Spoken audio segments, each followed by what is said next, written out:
Bom dia, meninas! Tudo bem com vocês? Como é que vocês estão? Estão firmes, fortes aqui na Palavra de Deus, estudando mais um capítulo do livro de Hebreus. E hoje vamos estudar o capítulo 6. Então, sem mais delongas, hoje eu tô com a minha voz muito ruim. Já de antemão, desculpas, estou aqui no sacrifício, mas bora para esse capítulo, porque não tem voz que segura a gente, não tem dor de cabeça, não tem coisinhas que vão nos prender, nos afastar desse momento nosso com Deus, tá bom? Então eu sei que às vezes a gente pode, mas hoje eu não tô bem, hoje...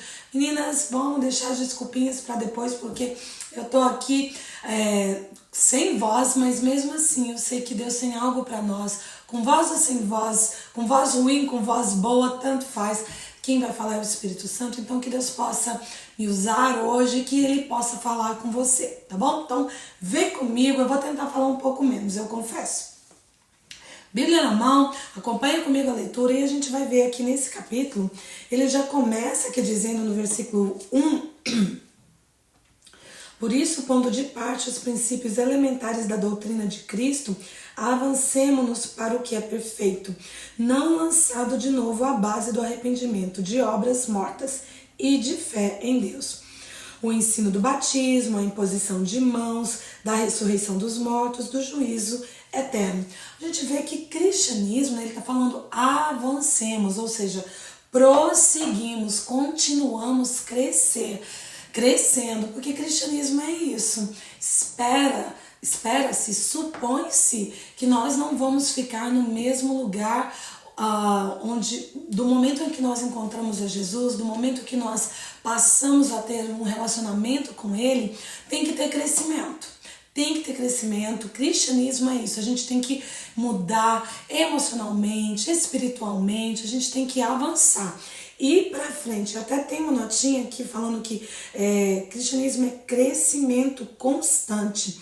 Temos que crescer na fé, na experiência, na comunhão, na intimidade com Deus. A nossa fé ela tem que passar por níveis diferentes. A gente tem que ter experiências com Deus, né? Na medida que nós vamos crescendo com Ele, a gente vai vendo coisas, Ele vai fazendo coisas nas nossas vidas e nós vamos tendo essas experiências com Ele. A gente vai aumentando a nossa comunhão, a nossa intimidade com Deus. E eu acho que já está redundante, que eu falo sempre muito isso aqui, mas como é que a gente tem intimidade com Deus? Como é que a gente cresce na nossa fé? Como que a gente cresce, como que as nossas experiências elas vão crescer com Deus? Como que a nossa comunhão, a nossa intimidade cresce com Ele? Só tem 2 segredinhos. Aliás, não é segredo mais, já está escancarado para todas nós aqui. É através da nossa leitura, né? Que você já está dando o seu passinho aqui na leitura, lendo firme, forte, né? Já lemos tantos livros da Bíblia esse ano e agora estamos aqui já caminhando para o final do Novo Testamento, lendo Hebreus. Então, na medida que nós lemos a palavra de Deus, buscamos conhecimento na palavra dele, que ela é viva e ela é eficaz, lembra? A gente aumenta a nossa fé, nossas experiências com Ele, a nossa comunhão e intimidade. E o outro passo é a oração. Sem oração não tem como crescermos. Não tem como crescermos. E eu não estou falando de uma oração repetição de palavras. Não estou aqui condenando quem ora repetindo palavras. Mas oração é conversa. Conversa, a gente fala, a gente escuta, a gente fala de novo, a gente escuta de novo. Porque uma oração em que só eu falo e não dou espaço para Deus falar comigo, e Ele fala através do seu Espírito Santo, então fica uma coisa muito de mão única, né? Uma via única. E oração é via dupla. A gente aprende, a gente cresce, assim, orando, lendo, buscando a palavra de Deus.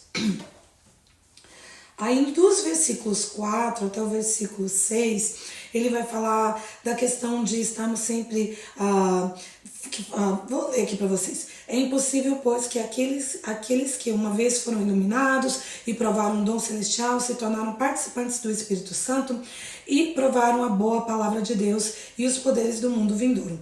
E caíram. Sim, impossível outra vez de renová-los. Aqui ele está falando sobre a questão da salvação, sobre se uma vez que você confessa Jesus como seu Senhor e Salvador, você é salvo e nunca vai perder sua salvação ou não. Nós não vamos entrar em teologia. Esses versículos aqui, eles são muito polêmicos. Tem correntes que acham que uma vez que você confessa com a sua boca, você está salvo para sempre. Outros acham que não. Você tem que permanecer firme, forte, porque por mais que você tenha confessado uma vez, mas se você não muda a sua rota, não muda o seu caminho, então perde a salvação. Mas como eu falei, a gente não vai entrar em teologia, cada um lendo e buscando a Deus, Deus pode falar ao seu coração. Eu tenho aqui a minha convicção, não vou compartilhar com vocês hoje, talvez um dia, mas é nisso que ele está falando aqui. Então tem essas controvérsias no capítulo com relação à salvação. Vai depender muito da linha que você seguir. Arminiano, calvinista, não interessa. O que eu acho que se um está certo e se o outro está errado, todos nós temos que permanecermos firmes no nosso propósito, permanecermos firmes em busca de crescermos em Deus. E quando crescemos, eu acho que o pecado, que as coisas, as luxúrias, as concupiscências da carne, elas deixam de nos atrair tanto. Não que nos atrai, mas aí, como a Simone falou ontem, né, a gente luta e a gente consegue. Deus é que nos fortalece. Então, não entraremos aqui na polêmica se perde a salvação ou se não perde a salvação. Mas aqui, agora um pouquinho mais adiante, já no versículo 7 ele diz: porque a terra que absorve a chuva, que frequentemente cai sobre ela, produz erva útil para aqueles por quem é também cultivada. Recebe bênção da parte de Deus. Mas se produz espinhos e abrolhos, e é rejeitada, e perto está da maldição, e o seu fim é ser queimada.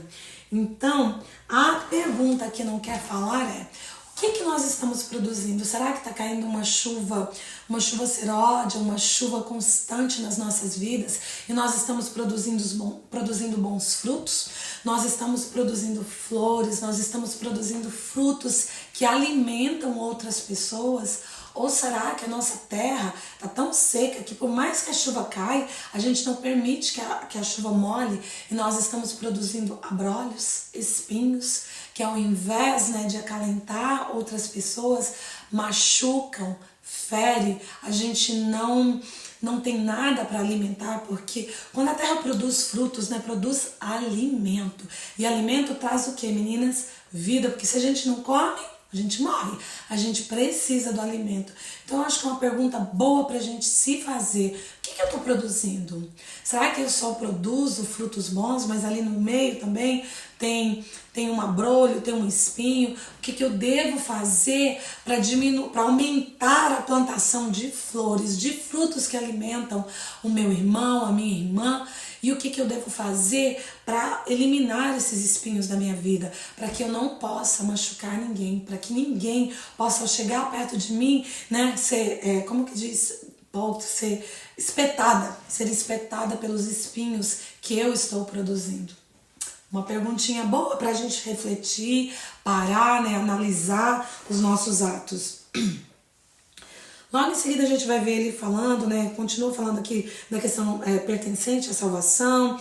Quanto a vós outros, todavia, ó amados, estamos persuadidos das coisas que são melhores, pertencentes à salvação, ainda que falamos desta maneira, porque Deus não é injusto para ficar esquecido do vosso trabalho e do amor, do amor que evidenciastes para com o seu nome, pois servistes e ainda servis os santos. Então, olha só, Deus não é injusto e Ele não se esquece de nós.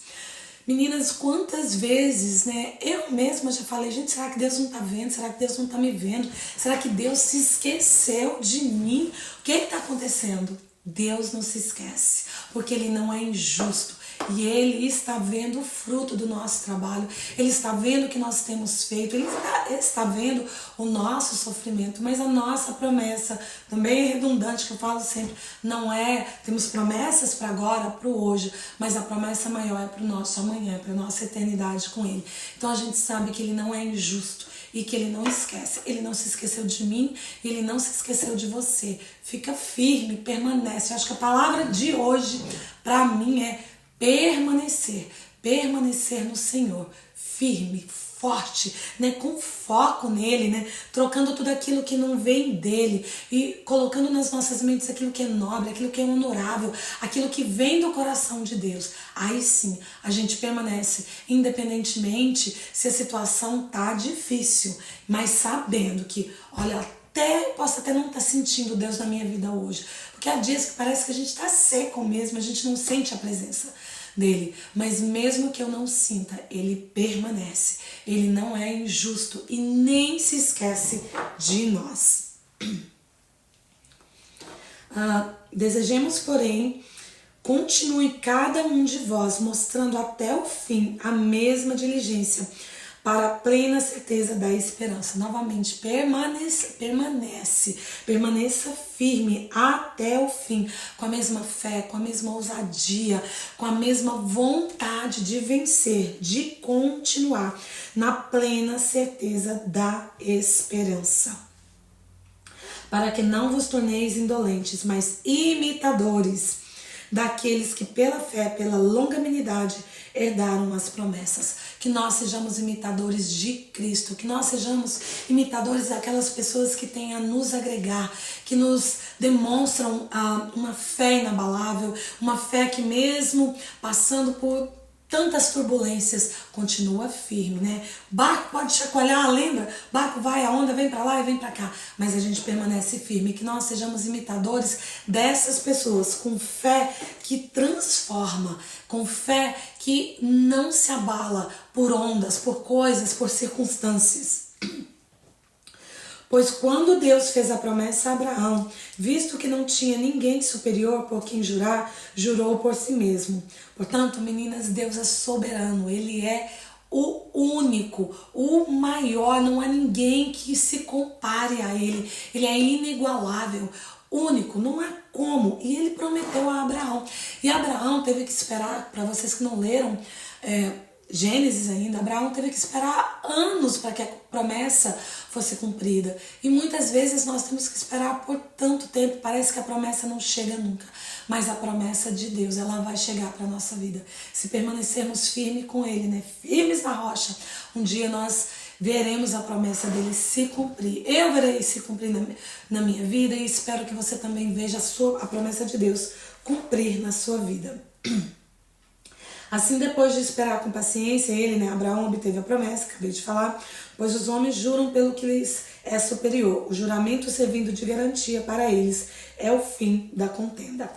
No verso 18, para que mediante duas coisas imutáveis, quais é impossível que Deus minta, forte alento tenhamos nós, que já corremos para o refúgio, a fim de lançar mão da esperança proposta, a qual temos por âncora da nossa alma, segura e firme, e que penetra além do véu. Então olha só o que ele diz no verso 18, que é impossível que Deus minta. E amém, glória a Deus, aleluia por isso, porque Deus não mente, Deus não é homem para que minta. Todas as suas promessas se cumprirão um dia. Tudo aquilo que Ele prometeu para mim, para você, vai se cumprir. Tudo aquilo que Ele prometeu para nós como indivíduos, né? Que Ele tem as suas promessas para cada uma de nós individualmente, mas Ele tem a promessa coletiva para nós como Israel de Deus, né? Como filhas do Senhor. A promessa dele se cumprirá. Já vimos várias promessas sendo cumpridas, ainda veremos outras, e a maior de todas, que é a nossa vida com Ele na eternidade, nós veremos ser cumpridas. E aqui no finalzinho do 18 ele ainda diz assim: nós que já corremos para o refúgio a fim de lançar mão da esperança proposta, a qual temos por âncora da alma, segura e firme, e que penetra além do véu, onde Jesus, como precursor, entrou por nós, tendo se tornado sumo sacerdote para sempre, segundo a ordem de Melquisedeque. Então, que a nossa esperança seja como está escrito aqui no versículo 19. A nossa âncora. E âncora é o quê? É, né, pesado, que nos deixa firme naquele lugar. Firmes, ancorados, arraigados na esperança futura, na esperança da promessa em Cristo. E ainda diz que ela, olha só, a qual temos por âncora da alma segura e firme e que penetra além do véu. Lembra que nós estudamos em Mateus que o véu foi rasgado, né? O véu ali do santuário. Nós já temos acesso a Deus, né? Porque Jesus rasgou. E a nossa esperança é o próprio Jesus, nas promessas que Ele nos fez. Promessa de vida eterna, que Ele viria. E Ele vem, Ele voltará. E eu creio que está cada vez mais perto. Então, que nós estejamos firmes, que hoje eu e você estejamos arraigadas ali, né, ancoradas, né, como um navio, como um barco pesado, que a onda pode vir, pode balançar, pode chacoalhar.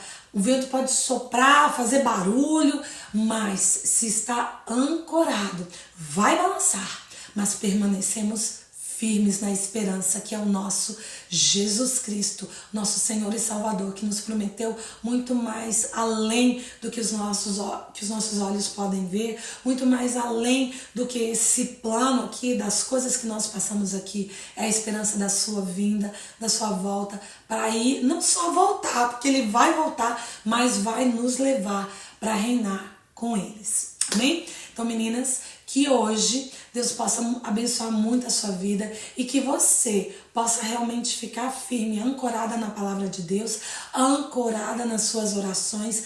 Continue firme, orando, buscando, lendo, para que a sua fé seja fortalecida, para que a sua comunhão, a sua intimidade tragam experiências novas com Deus, para que você realmente possa entender que a sua esperança está em Cristo. Amém? Deus abençoe você grandemente, que você tenha um dia pleno na presença de Deus, na presença de Jesus, esperança viva da nossa fé. Amém?